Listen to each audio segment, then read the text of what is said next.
بلوچستان کے شہر تربت میں لیاقت اکیڈمی سری کوہن کی 13ویں ٹرم کے اختتامی پروگرام کا انعقاد کیا گیا۔ پروگرام میں بچوں نے تقاریر کی، ڈرامہ، ٹیبلوز پیش کیے اور گوادر کے رنگیلا گروپ نے میجک شو دکھایا۔ بچوں نے انٹرنیشنل رائٹرز کی کتابوں پر تبصرے پیش کیے۔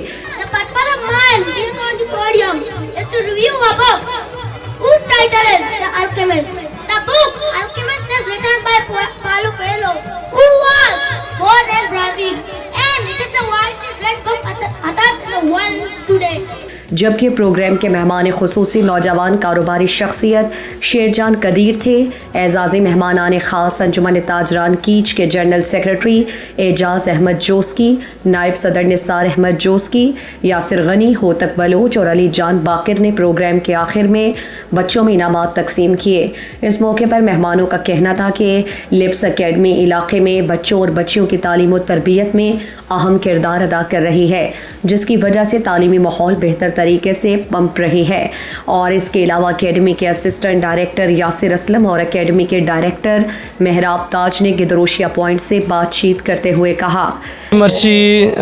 Labs academy 13 term ending program بودتا کہ اشیتوں کا مختلف سیگمنٹ بودتا گا، چونکہ گونڈوں ہوتی بک ریویو پیش ہوتا گا، بک پریزنٹ ہوتا گا، کیا انٹرنیشنل رائٹرز نے بودتا گا، اس کے علاوہ گونڈوں ہوتی اسپیچ پیش ہوتا گا، ٹیبلو ہوتا، ڈرامہ ہوتا، مطلب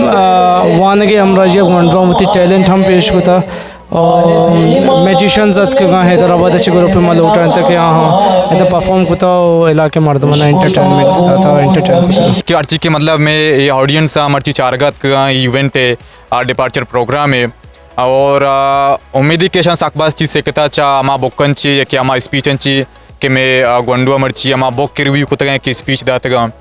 اور اسے چلا ہوا ماشاءاللہ میں آڈینس مرچی دا مزنی آدھیا تک موجود ہیں اور آساکباز مطلب گھلا اور آساکباز انٹرٹین بھی ہو گا یہاں چاہے میں اسٹونٹن چی اور اسے چلا ہوا یا گروپی میجیشنز کے استے لوٹانک بوتا ہے دا لیاقت انگلش پبلک اسکول اور عام بھی وہ شہری مطلب ٹریکس آڈینس نے پیش داشتا اور اشانی ٹریکسن چی یا کہ اما میجکسن چی کیستے میں اما آڈینس کے ساکباز بھی انٹرٹین بوتے گا۔ بتایا گیا کہ لیاقت اکیڈمی سری کوہن تربت میں پچھلے 5 سالوں سے تعلیمی خدمات سر انجام دے رہا ہے۔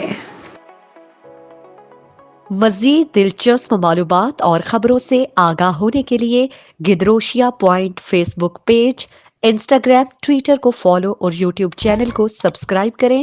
بیل آئیکن بٹن دبانا نہ بھولیں تاکہ مکران سمیت بلوچستان کی خبروں سے جڑے رہیں۔